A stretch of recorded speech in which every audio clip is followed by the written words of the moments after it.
I'm Amelia Grace, 34 years old, and for most of my life, I was the reliable one, never the favorite, never the celebrated one.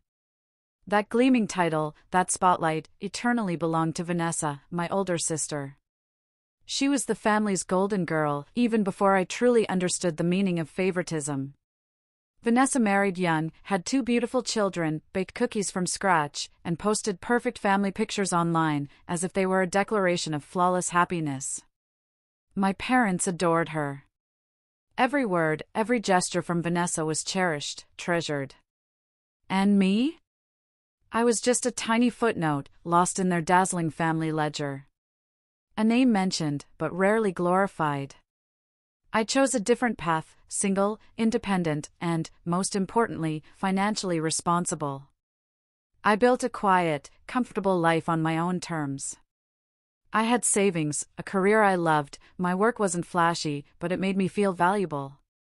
I owned a cozy apartment filled with books and quiet nooks for reading. And strangely, because of these things, I was treated as though I had less to show for myself. As if being unmarried made my success invisible, unworthy of recognition. I didn't mind, not at first. I kept my distance, remained polite, sent birthday cards on time, and was always ready to help when they had Wi-Fi trouble or needed tech support. I told myself that love wasn't always loud. It could be quiet care, a steadfast presence when needed. I believed that. But what I couldn't have known was how easily I would become the family's emergency fund, simply because they believed I didn't need my life the way they needed theirs. That my independence was an endless reservoir, ready to fill the cracks in Vanessa's perfect picture. The golden girl's fall. The quiet life I had built for myself began to crumble the day Vanessa's perfect marriage exploded. Her husband walked out, no child support, no explanation.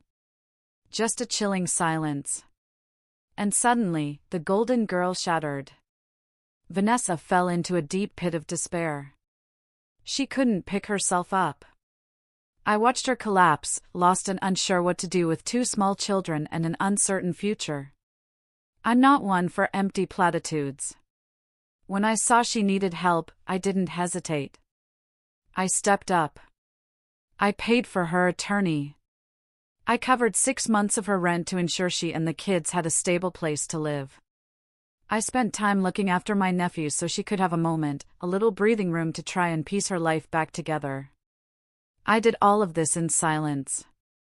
I didn't tell anyone, not even my closest friends. I didn't expect anything in return. I simply did what I thought a family member should do. I believed it was love, the responsibility of a younger sister to her elder, and to her beloved nephews. But apparently, all my efforts, all my quiet sacrifices, were never enough. Or rather, they weren't seen as sacrifices at all, but as something inherent. A ready resource. The fateful invitation and the unjust contract. One evening, my phone rang. It was Mom. Her voice was sugar-sweet, sparkling with excitement. My dearest Amelia, I have wonderful news. Come over immediately. Vanessa will be here too. For a brief moment, I allowed myself to hope. Perhaps something genuinely good had happened. Maybe, just this once, it wasn't a request, it was a true celebration. But when I arrived, it wasn't joy waiting for me. It was a mortgage contract.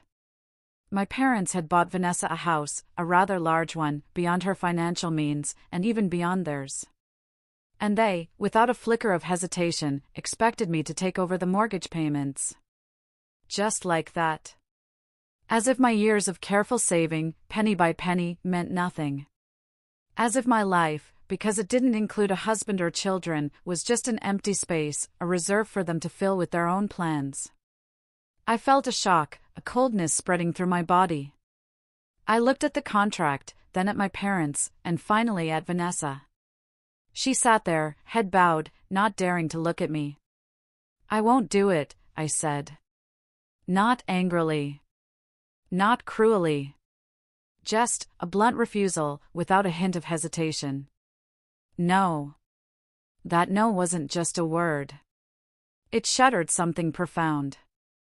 First came the relentless calls from relatives I barely knew, laden with guilt trips. You have to understand your parents, poor Vanessa. How can you be so heartless to your own sister, Amelia? You have the money, why won't you help your family? Then came the passive-aggressive texts, veiled accusations, implying I was selfish and uncaring. I tried to ignore them, tried to remain calm. I thought things would eventually settle down. But then, something unbelievable happened. One morning, a letter from the court arrived at my door. My parents had sued me. For $350,000. For what, you ask? For raising me. For providing food, clothing, emotional support. They even charged me for family vacations from when I was 6. They claimed I owed them because I wouldn't buy Vanessa's house. At that point, I was truly stunned. I couldn't believe it. Family love, parental responsibility, could these, in their eyes, be monetized? And they were willing to take their own daughter to court for such a colossal sum? The feeling of betrayal, of hurt, welled up more powerfully than ever. But with it, a fierce resilience rose within me. I would not let them walk all over me anymore. The court battle and the moment of freedom. I decided to fight back. I hired a lawyer.